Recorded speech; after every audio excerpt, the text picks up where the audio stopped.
कृष्ण कृपा मूर्ति श्री ऐसी भक्तिवेदांत स्वामी प्रभुपाद जी ने अत्यंत महत्वपूर्ण विषय को यहाँ पर स्पष्ट किया। भगवान की भक्ति और भौतिक आसक्ति दोनों विपरीत हैं, दोनों अलग अलग रास्ते हैं। भौतिक भोग और भगवान की भक्ति। भगवत गीता में भगवान श्री कृष्ण कहते हैं, भोगैश्वर्य प्रसक्तानां तया अपहृत चेतसां व्यवसायात्मिका बुद्धो समाधो न विधीयते।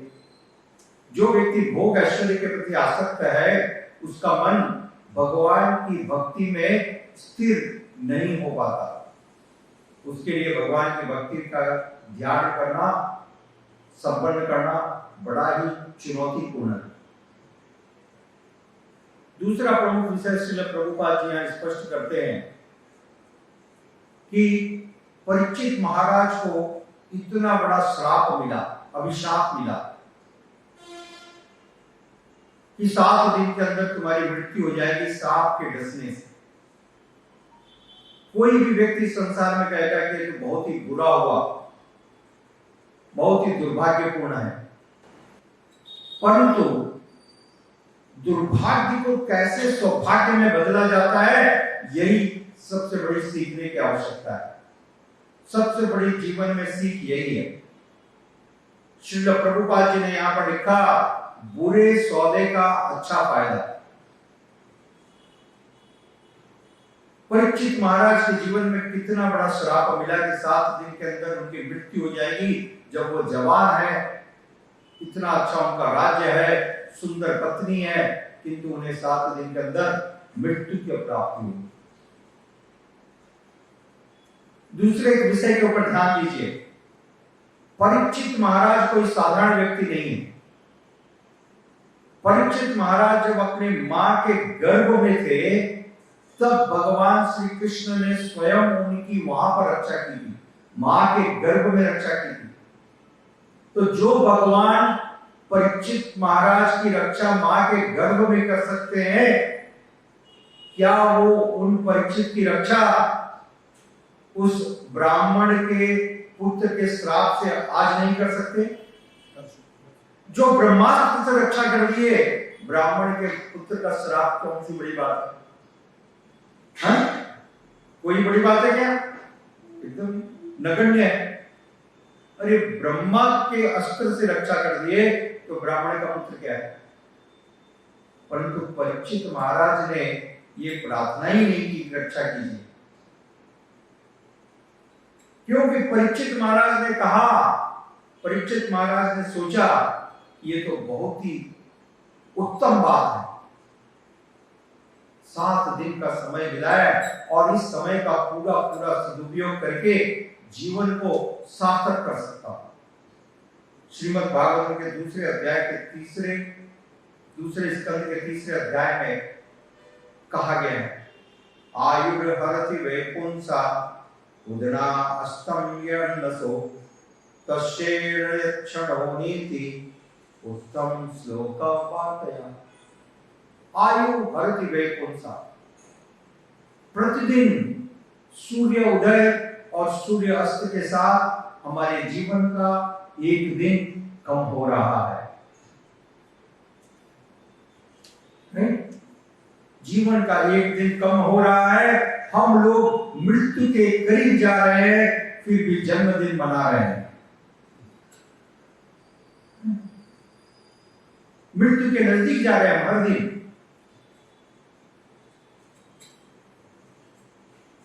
तो शास्त्र में बताया, सुखदेव गोस्वामी जी कहते हैं, बुद्धिमान व्यक्ति वो है उत्तम श्लोक वार्तया, जो उत्तम श्लोक भगवान हरि के गुणगान करता है, उत्तम श्लोक भगवान हरि की भक्ति संपन्न करता है, वो बुद्धिमान है। उसकी मृत्यु, उसका जीवन कम नहीं हो रहा, उसका नित्य जीवन वृद्धि हो रहा है, बढ़ रहा है। वो नित्य जीवन को प्राप्त कर रहा है। जो व्यक्ति अपने जीवन को, अपने समय को भगवान के गुणगान में लगा रहा है, करता है और सुनता है। भगवान का गुणगान करता है और भगवान का गुणगान सुनता है। श्रीमद् भागवत में कहा गया, एतवान सांख्योगाभ्याम स्वधर्म परिनिष्ठया जन्म लाभ परपुंसा अंते नारायण स्मृति। जन्म लाभ परपुंसा, अरे जीवन और मृत्यु ये तो चक्र 84 लाख योनियों का अनादिकाल से चला आ रहा है। आपके और मेरे करोड़ों जन्म हो चुके हैं, करोड़ों बार हम दोनों मर चुके हैं। करोड़ों बार हमने जन्म लिया है, करोड़ों बार मरा है। इसमें कोई नई बात और बुरी बात नहीं है। इस चक्र से निकलना, इस जीवन की सफलता सिर्फ एक बात पर निर्धारित है, सिर्फ एक बात पर, वो है अंते नारायण स्मृति। वो है अंते नारायण स्मृति। जीवन के अंत में हमारा ध्यान, हमारा स्मरण भगवान के चरणों में बना रहे, यह है लाभ। और परीक्षित महाराज ने यही लाभ लिया, पूरा पूरा लाभ लिया। बुरे सौदे का अच्छा फायदा, इसे कहते हैं बुरे सौदे का अच्छा फायदा। इतना बुरा सौदा था, श्राप दिया, मर जाओगे 7 दिन के अंदर। जब तुम जवान हो, अच्छी पत्नी है, अच्छे पुत्र है, पूरी प्रजा है, इतना अच्छा साम्राज्य है, किंतु मर जाओगे। यह सौदा हम सब के लिए है, अकेले परीक्षित महाराज के पास नहीं था। श्रील प्रभुपाद जी ने कहा, दुख की बात है, लोग भारतवर्ष में अधिकांश लोग भागवत सप्ताह करते हैं और सोचते हैं 7 दिन हमने सुन लिया, अब ये कार्य पूरा हो गया, बाकी अब जो है बाकी जीवन के 10 साल अब मैं पूरा व्यवसाय में लगाऊंगा। हमने एक बार भागवत कर रही थी प्रभु,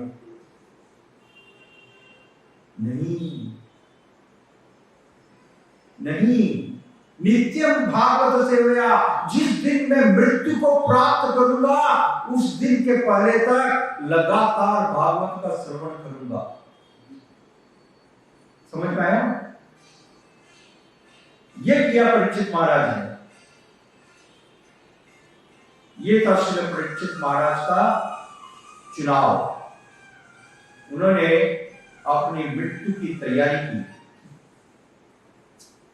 श्रीमद् भागवतम है मृत्यु की तैयारी, भगवत गीता है जीवन जीने की कला, और श्रीमद् भागवतम है मृत्यु की तैयारी, प्रिपरेशन फॉर डेथ। परीक्षित महाराज ने अपनी मृत्यु की तैयारी की। हम सबको अपनी मृत्यु की तैयारी सीखना चाहिए। हम सब संसार में नाना प्रकार का एजुकेशन प्राप्त करने के लिए जाते हैं, A for apple, B for boy. इससे क्या लाभ मिलेगा? असली ज्ञान है किस प्रकार से हम इस शरीर को त्याग दें, शरीर को छोड़ते समय हमारी चेतना कैसी रहे, किस प्रकार से हम भगवत धाम को प्राप्त कर सकें। यह है असली ज्ञान। इसको सीखने की आवश्यकता है, और यह ज्ञान श्रीमद् भागवतम में बताया गया। यह अत्यंत श्रेष्ठ है, उत्तम है। इसलिए परीक्षित महाराज ने अपने समय को व्यर्थ नहीं किया। परीक्षित महाराज दुखी नहीं हुए, विचलित नहीं हुए, चिंतित नहीं हुए। परीक्षित महाराज वहां पर एक प्रामाणिक भक्त सुखदेव गोस्वामी जी के मुखारविंद से भगवान श्री हरि की दिव्य लीलाओं का श्रवण करने के लिए बैठे। भगवान श्री हरि के दिव्य गुणों का कीर्तन, चर्चा भक्तों के साथ। भगवान श्री कृष्ण ने भगवत गीता में बताया, हे अर्जुन, जो कोई भी मेरे भक्तों के साथ मेरी दिव्य चर्चाएं करता है, उससे प्रिय न तो कोई हुआ है न कोई होगा। जो कोई मेरे भक्तों के साथ मेरी दिव्य लीलाओं की चर्चा करता है। और यही घटना यहां पर हुई। सुखदेव गोस्वामी भगवान के इतने प्रिय भक्त हैं, परीक्षित महाराज इतने प्रिय भक्त हैं, और लगातार तुष्यन्ति च रमन्ति च, एक ही बात में रमण कर रहे हैं। ठीक है, वो पूछते हैं, ये उत्तर दे रहे हैं, पूरी जिज्ञासा के साथ, पूरी तीव्रता के साथ, मनोयोग के साथ परीक्षित महाराज सुन रहे हैं। अपने कानों से भगवान को ग्रहण कर रहे हैं। भगवान का दर्शन कानों से प्राप्त किया जाता है। कृष्ण कृपा मूर्ति श्री ऐसी भक्तिवेदांत स्वामी प्रभुपाद जी ने कहा, भगवान का दर्शन आंखों से नहीं मिलता, भगवान का दर्शन कानों से मिलता है। इसलिए महाराज परीक्षित ने बिना किसी चिंता के, बिना किसी अविचलित भाव से वो बैठ गए वहां पर, निरंतर भगवान की कथा को सुनने के लिए, भगवान की दिव्य लीलाओं का श्रवण करने के लिए। भगवान और भगवान के भक्तों की, भगवान और उनके भक्तों को अलग करने का प्रयास मत कीजिए। अक्सर लोग ऐसी गलती कर देते हैं, विशेष करके भारतवर्ष में मैं देखता हूं। भगवान की कथा उनके भक्तों की कथा के बिना अधूरी है, अधूरी है, पूरी नहीं हो सकती। भगवान के भक्त भगवान को इतने प्रिय है,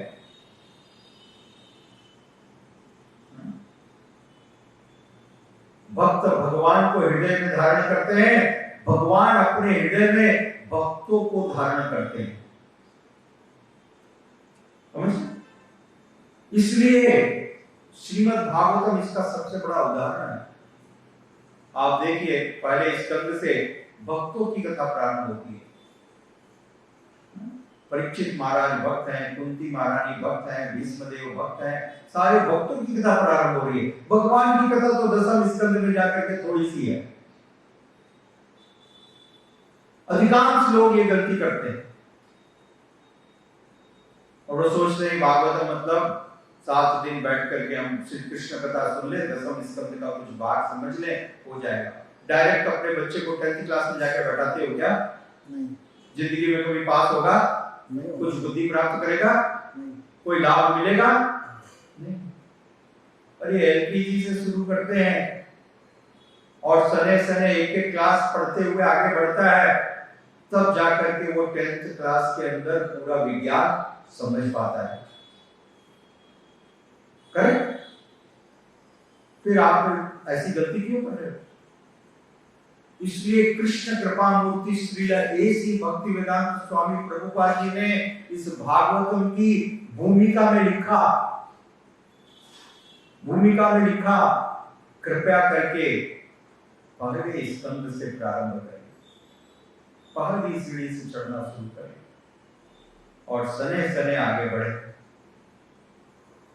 परीक्षित महाराज ने ऐसे ही किया। उनके पास तो सबसे ज्यादा कम समय था, सिर्फ 7 दिन बचे थे।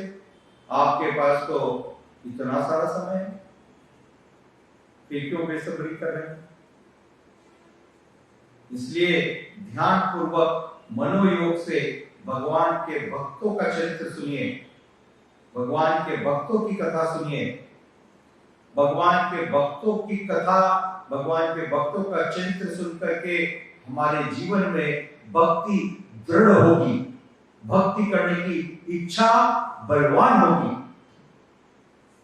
और इतने सारे उदाहरणों से हम समझ पाएंगे कि हमको क्या करना चाहिए, किस परिस्थिति में किस प्रकार से व्यवहार करना चाहिए, how to react in a particular situation. The situation where we are going to lose our life, everything of our life. But Parikshit Maharaj was not disturbed. क्या वो चिंतित थे? क्या वो भयभीत थे? नहीं, वो पूरी तरह से निर्लिप्त थे इन चीजों से। वो जानते थे कि ये सब भौतिक है। भगवत भक्ति के मार्ग में इन चीजों का कोई औचित्य नहीं है।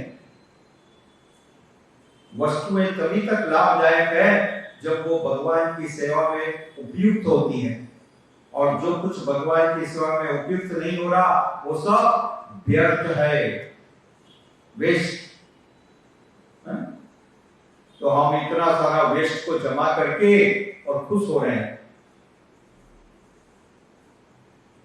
राइट? तो इसलिए ज्ञान के नेत्र खोलना, प्रभुपाद जी की कृपा से चक्षुर उन्मीलितम येन तस्मै श्री गुरुवे नमः। ज्ञान के नेत्र श्री प्रभुपाद जी ने कहा, बताया कि अपने जीवन को भगवान की सेवा में लगाएं।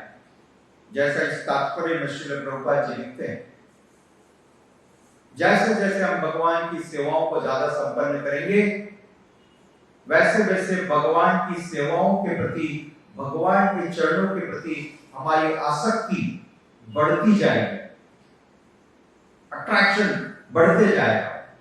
ज्यादा सेवा करेंगे ज्यादा अट्रैक्शन होगा, ज्यादा सेवा करेंगे और ज्यादा अट्रैक्शन होगा। और इस प्रकार से जब आसक्ति बढ़ते जाएगी तो परिणाम ये होगा कि जब प्राण शरीर से निकल रहे होंगे तो मन में एकमात्र भगवान के चरण कमलों का चिंतन रहेगा, दूसरा कुछ नहीं रहेगा। यह ढंग ऐसा किया परीक्षित महाराज ने, और ऐसा हम सबको करना चाहिए। धन्यवाद। हरे कृष्णा। श्रील प्रभुपाद की जय।